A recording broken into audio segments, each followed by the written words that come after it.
Hello साथियों, मैं अंकित राघव एक बार फिर आपका स्वागत करता हूँ हिस्ट्री की इस क्लास में। आज हम देखते हैं उससे आगे का पार्ट। हम जैन धर्म और बौद्ध धर्म को कर रहे हैं। जैसे कि अब हम देखते हैं बुद्ध के शिष्य।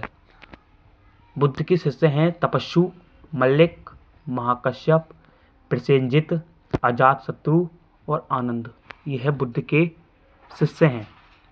इन्हीं के आनंद के कहने पर बुद्ध ने संघ में महिलाओं का प्रवेश दिया था। आनंद के कहने पर बुद्ध ने संघ में महिलाओं को प्रवेश दिया था। अब देखते हैं बुद्ध की शिष्याएं।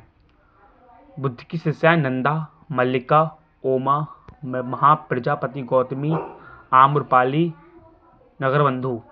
ये नगरबधु महिला थी। अब देखते हैं बौद्ध धर्म के पवित्र स्थान। बौद्ध धर्म के पवित्र स्थान हैं। इनके पवित्र स्थानों को अष्टमहास्थान कहा जाता है। बौद्ध धर्म के स्थानों को अष्टमहास्थान कहा जाता है। अब हम देखते हैं बुद्ध से जुड़े 8 महास्थान, जैसे लुम्बिनी, वैशाली, बोधगया, सारनाथ, संकिसा, राजगीर, कुशीनारा, श्रावस्ती। इन्होंने अपना सबसे अधिक समय श्रावस्ती में बिताया था और कुशीनारा में इनका देहांत हुआ था। सर्वाधिक बौद्ध धर्म के पवित्र स्थल यूपी में हैं। सर्वाधिक बौद्ध धर्म के पवित्र स्थल यूपी में स्थित हैं। यूपी को बौद्ध धर्म का पालना कहा जाता है। यूपी को बौद्ध धर्म का पालना कहा जाता है। बौद्ध धर्म को अपनाने शाखा, बौद्ध धर्म को अपनाने वाले राजा। पहला है अजातशत्रु, दूसरा चंद्रप्रद्योत, तीसरा प्रसेनजित, चौथा अशोक, पांचवां दशरथ और छठा हर्षवर्धन, सातवां पाल के राजाओं के द्वारा बौद्ध धर्म को अपनाया गया था। अब देखते हैं बौद्ध धर्म की लोकप्रियता का कारण। बौद्ध धर्म की लोकप्रियता का कारण बुद्ध ने मध्य मार्ग को अपनाया था। बुद्ध ने मध्य मार्ग को अपनाया था। बुद्ध ने जटिल कर्मकांडों का विरोध किया था। तीसरा है वैदिक मंत्रों तथा वेदों को प्रमाणिक नहीं बताया।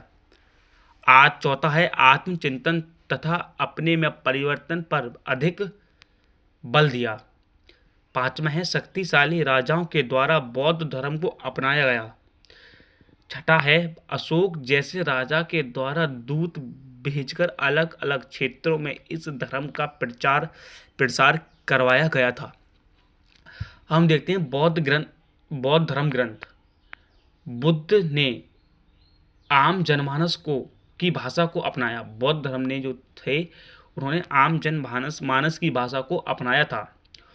बुद्ध के उपदेश पाली भाषा में होते थे। बुद्ध के उपदेश पाली भाषा में होते थे, इसलिए इस धर्म के ग्रंथ भी अधिकतर इसी भाषा में लिखे गए थे। पाली भाषा संस्कृत भाषा से टूटकर बनी है। पाली भाषा जो है संस्कृत भाषा से टूटकर बनी है। अब देखते हैं जातक कथा। इसमें गौतम बुद्ध के 84,000 पूर्व जन्मों की कहानी बताई गई है। जातक कथा में बौद्ध धर्म के 84,000 वर्ष पहले की कहानी बताई गई है। अब देखते हैं दिव्यावदान।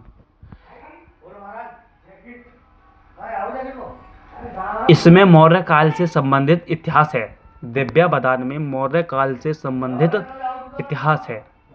दीपवंश और महावंश ये मौर्यकालीन इतिहास बताते हैं। दीपवंश और महावंश में मौर्यकालीन इतिहास है। अशोक ने अपने 99 भाइयों को मारकर गद्दी हासिल की। इसका उल्लेख दीपवंश तथा महावंश ग्रंथों में किया गया है। अब हम देखते हैं बौद्ध धर्म के 3 पिटक। इन्हें त्रिपिटक कहा जाता है। पहला है सुत्त पिटक, दूसरा विनय पिटक और तीसरा अभिधम्म पिटक। सुत्त पिटक में मध्यम निकाय, दीर्घ निकाय, संयुक्त निकाय, अंगुत्तर निकाय और खुद्दक निकाय आता है। अब हम देखते हैं सुत्त पिटक। इस ग्रंथ में बुद्ध के धार्मिक विचारों को बताया गया है।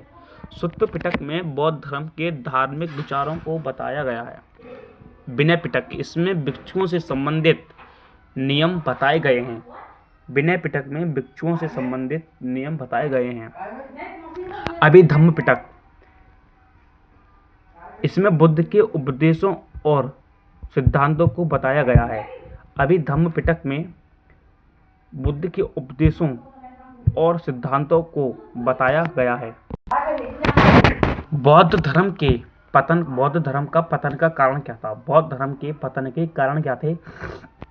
कुछ राजाओं के द्वारा बौद्ध धर्म का विरोध किया गया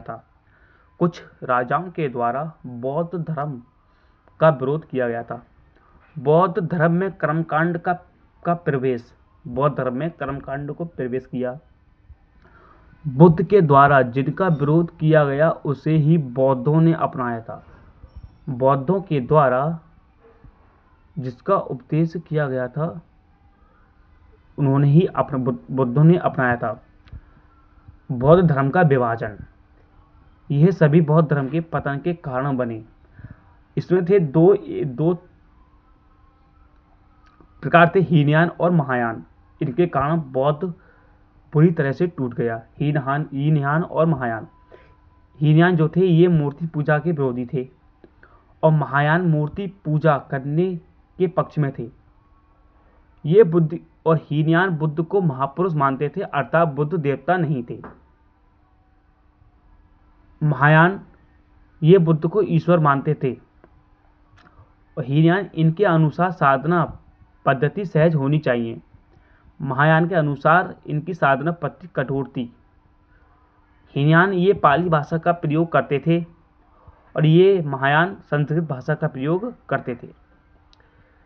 हीनयान ये भिक्षु जीवन को मानते थे और ये उपासक जीवन को मानते थे।